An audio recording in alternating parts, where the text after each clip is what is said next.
Hello दोस्तों, Rajasthan staff selection board ने computer अनुदेशक 2026 के लिए डायरेक्ट रिक्रूटमेंट के लिए 26 फेज का एक नोटिफिकेशन जारी कर लिया है।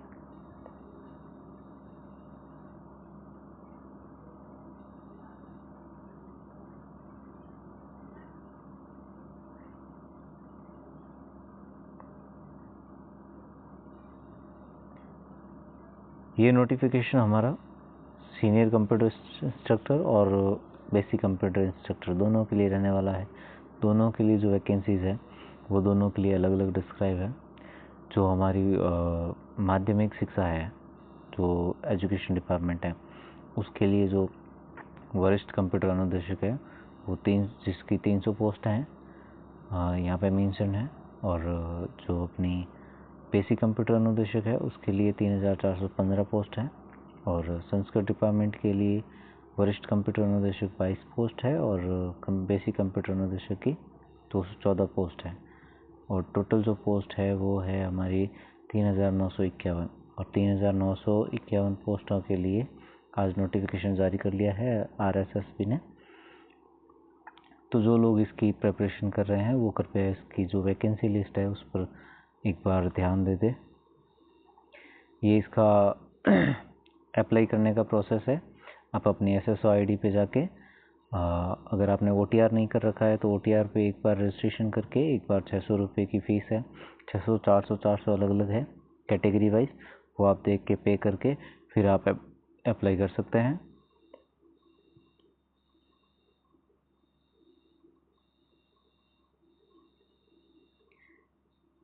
ये OTR के लिए फ़ीस है। जनरल कैटेगरी और OBC के लिए 600 रुपये है और SC और ST के लिए 400 रुपये हैं और जो दिव्यांगजन हैं उनके लिए भी 400 रुपये हैं। बाकी अगर बात करें इनकी वैकेंसी कितनी रहेगी और किस ज़िले में कितनी वैकेंसी रहेगी तो वो सब अलग अलग है।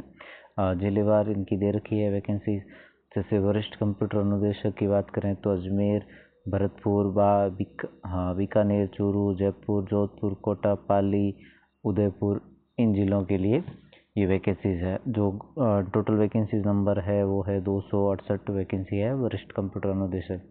जिन्होंने भी डिप्लोमा के साथ साथ कंप्यूटर में डिप्लोमा के साथ साथ मास्टर कर रखी है वो इसके लिए एलिजिबल है। अगर हम बात करें सीनियर बेसिक कंप्यूटर अनुदेशक की तो उसके लिए जो वैकेंसीज है टोटल 37 ज़िलों के लिए है और सभी की अलग अलग है। अगर हम बात करें सबसे ज़्यादा किस में है तो सबसे ज़्यादा जो हमारी है वो बाड़मेर ज़िले में है, लगभग 187 के आसपास है। उसके बाद यहाँ देख सकते हैं आप चूरू ज़िले के लिए हैं। उसके बाद जालौर में भी काफ़ी है, 179 के आसपास है। बालोतरा ज़िला में भी 100 है लगभग। पाली में भी 119 के आसपास वैकेंसीज है। ये ज़िले वो हैं जिनमें 100 प्लस वैकेंसीज हैं और इनको कंसिडर, ये झुंझुनू में भी 121 है तो इनको कंसिडर करके आप अपनी जो आवेदन फॉर्म है उसमें ज़िले वाइज भर सकते हैं।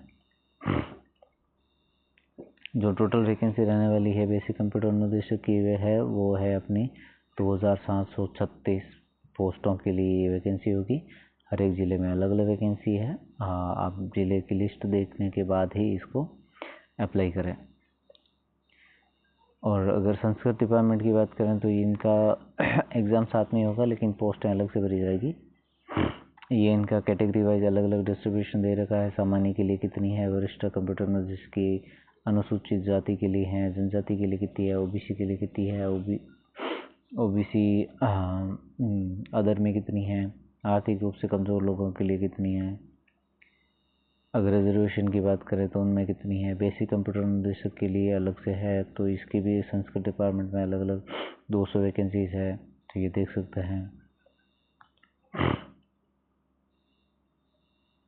बाकी TSP और नॉन TSP के लिए अलग अलग वैकेंसी है, वो आप वैकेंसी लिस्ट में आप देख सकते हैं कितनी है। जो भी सीरियस लोग हैं इस वैकेंसी के लिए वो तैयारी कर रहे हैं। अब 3 महीने हैं आपके पास। 3 महीने में आप अच्छी खासी तैयारी करने के बाद इस एग्ज़ाम में अपीयर हो सकते हैं और अच्छा खासा नंबर ला के अपनी वैकेंसी और नौकरी लगा सकते हैं। अगर इसके सिलेबस की बात करें, हम वेतनमान की बात कर लेते हैं। वेतनमान की अगर बात करें तो हमें जो बेसिक कंप्यूटर अनुदेशक है उसके लिए हमें पे मैट्रिक्स लेवल 8 पे हमें रखा गया है, और सीनियर कंप्यूटर अनुदेशक का जो वेतनमान है वो L10 पे है। ठीक है, L10 आता है अपना 3rd ग्रेड के लिए, तो उसके सिमिलर आप मान सकते हैं।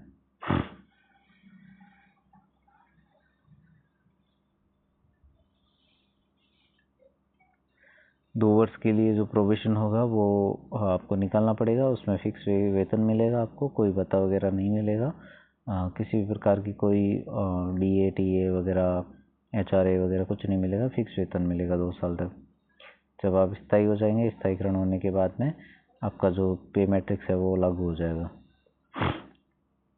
पात्रता क्या चाहिए वो एक बार देख लेते हैं। वरिष्ठ कंप्यूटर अनुदेशक पद के लिए जो हमारी पात्रता है वो मास्टर इन इंजीनियरिंग हो। ये देखो, मास्टर इन इंजीनियरिंग है, मास्टर इन टेक्नोलॉजी है, इन कंप्यूटर साइंस में मास्टर हो सकता है, इंफॉर्मेशन टेक्नोलॉजी में हो सकता है, इलेक्ट्रॉनिक्स में हो सकता है, इलेक्ट्रॉनिक इंजीनियरिंग में हो सकता है,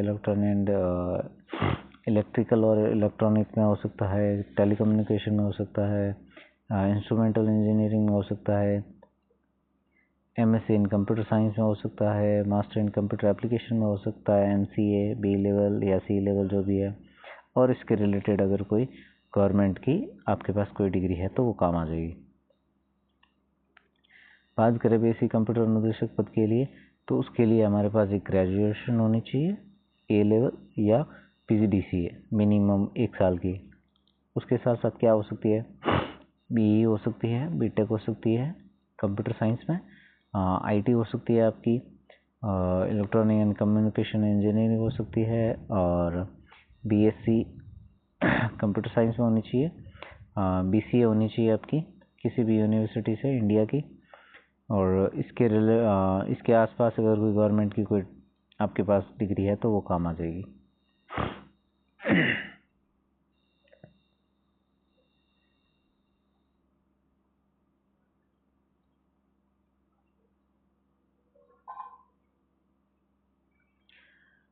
जो लोग फाइनल ईयर में हैं, यहाँ पे साफ साफ बात लिखी है कि जो व्यक्ति अंतिम वर्ष में है, परीक्षा में उपस्थित हुआ है, वो भी इसके लिए पात्र होगा।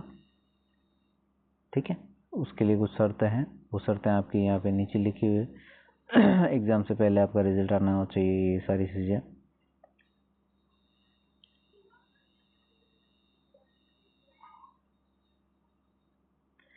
एज की अगर बात करें तो 18 साल पूरे हो चुके होने चाहिए और 40 से ज़्यादा नहीं होने चाहिए।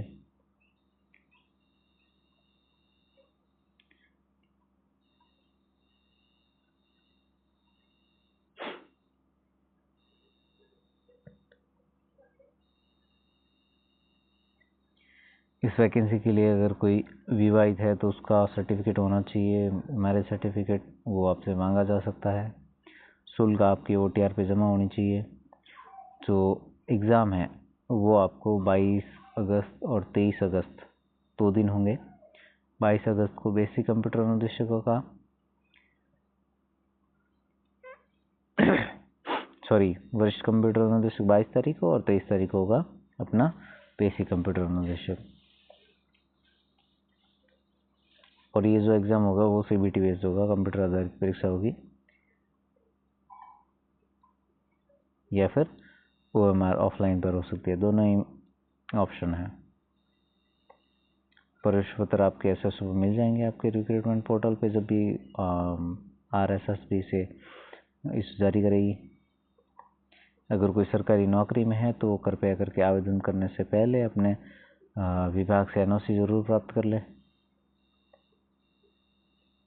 ये कौन कौन इसके लिए एलिजिबल नहीं होगा, उसके लिए कुछ दे रखी है योग्यताएं, जो एक बार देख सकते हैं आप। आवेदन आप SSO पोर्टल पे हो जाएगा आपका, ये सारी चीज़ें हैं। OTR होना चाहिए। संशोधन के लिए अगर पोर्टल खुलता है तो आप उसमें संशोधन भी कर पाएंगे। सामान्यतः ऐसा होता है कि एक बार पोर्टल खोला जाता है संशोधन के लिए, तो उसके बाद आप खोल सकते हैं, खोल के आप संशोधन कर सकते हैं अगर कोई त्रुटि रही है तो। अब यहाँ आ जाता है सिलेबस। सिलेबस की बात कर लेते हैं हम।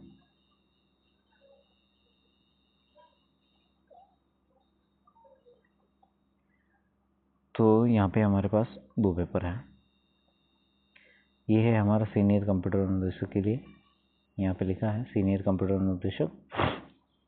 जो पेपर नंबर 1 होगा वो 100 नंबर का होगा, लगभग 2 घंटे का होगा और 100 ही क्वेश्चन आएंगे। सभी सवाल एक सेम नंबर के होंगे। उसमें आएगा क्या क्या वो देख लेते हैं। राजस्थान से रिलेटेड क्या क्या आने वाला है। आर्ट एंड कल्चर आएगा, हिस्ट्री आएगी, जियोग्राफी आएगी and general science and current affair of Rajasthan. ये तो है राजस्थान से रिलेटेड। दूसरी चीज़ जनरल एबिलिटी में क्या क्या आएगा। Logical reasoning and analytical ability आएगी, decision making and problem solving, general mental ability, basic numeracy जिसमें नंबर्स, देयर रिलेशंस, ऑर्डर में मैग्नीट्यूड्स एंड एटीसी, वो 10th लेवल तक आएगा। और जो डाटा इंटरप्रिटेशन है वो chart, graphs, tables, data sufficiency और ये भी 10th लेवल तक आएगा। और ये नेगेटिव मार्किंग रहेगा 1/3। अगर गलत होता है तो 1/3 मार्क्स कटेगा आपका,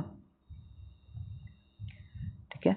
और ये सिलेबस था अपना। और जो सेकंड पेपर है आपका, जो मेन सब्जेक्ट का रहने वाला है, वो भी 100 नंबर का रहेगा, 2 घंटों का रहेगा और 100 क्वेश्चन आएंगे और प्रत्येक सवाल सेम नंबर का होगा और गलत हुआ तो 1/3 जो है आपका वो कटेगा, ठीक है। और उसके लिए क्या क्या सिलेबस है वो देख लेते हैं। पहली चीज़ जो आपके सब्जेक्ट से रिलेटेड जो शैक्षणिक ज्ञान है वो होना चाहिए, पेडागोजी। दूसरा मेंटल एबिलिटी से रिलेटेड जितने भी टॉपिक हैं, decision making, problem solving, data interpretation, data sufficiency, logical reasoning, analytical ability, major developments in the field of the information technology, fundamentals of computer जैसे नंबर सिस्टम हो गया, arithmetic operations हो गए, introduction of various categories of computer language हो गई, functional details of inputs and output devices हो गए, programming fundamentals में C plus plus, Java, .NET, artificial intelligence, machine learning, Python, blockchain, programming, data types, scope of variables, precedence of operators, control flow, functions, array pointers and structure and unions, enumerated data types and file handling, command in arguments। ये सारे जो topic है वो आपके second paper में रहने वाले हैं। और क्या है, object oriented programming uses C++ और जावा, इनका आपको नॉलेज होना चाहिए। ऑब्जेक्ट्स एंड क्लासेस, इसके उद्देश्य लिखने हैं और इसके वर्ग कितने हैं वो लिखने हैं। Inheritance, polymorphism and events and exceptions handling and file stream, ये आपके दोनों पेपर हैं। लगभग जो आपका MC और BCA में जो कोर्स है वो लगभग सिमिलर ही आता है इसमें से। और भी जो ये लंबा चौड़ा सिलेबस है, आपको इसको एक बार रीड आउट कर सकते हैं। सिलेबस की कॉपी आपके टेबल पे होनी चाहिए पढ़ते टाइम। और क्या क्या पढ़ रहे हैं, कितना पढ़ रहे हैं, उसमें कितना आपका स्कोर हो रहा है, वो सारी चीज़ें आप टेस्ट के दौरान देख सकते हैं। सेकंड जो हमारा बेसिक कंप्यूटर अनुदेशक का है जिसमें ज़्यादा वैकेंसीज है, वो एक बार इसको ध्यान से देख लें। जो फर्स्ट पेपर होने वाला है वो सिमिलर ही होने वाला है सेकेंड उसके सीनियर कंप्यूटर अनुदेशक है। इसमें भी राजस्थान के जो पोर्शन होंगे, art and culture, history, geography, general science and current affair, general ability, ये 2 पेपर है हमारे, ठीक है।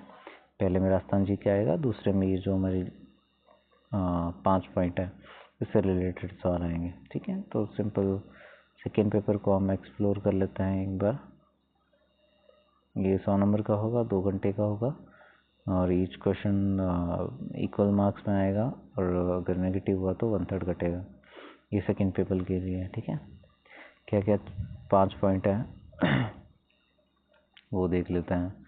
और सेम पेडागोजी है, mental ability, fundamentals computer, data processing या प्रोग्रामिंग फंडामेंटल्स है, डाटा स्ट्रक्चर एंड एल्गोरिथम्स हैं, computer organisation, operating system, communication and network concept, network security, ethical hacking, database management system analytical designs and internet of things and applications.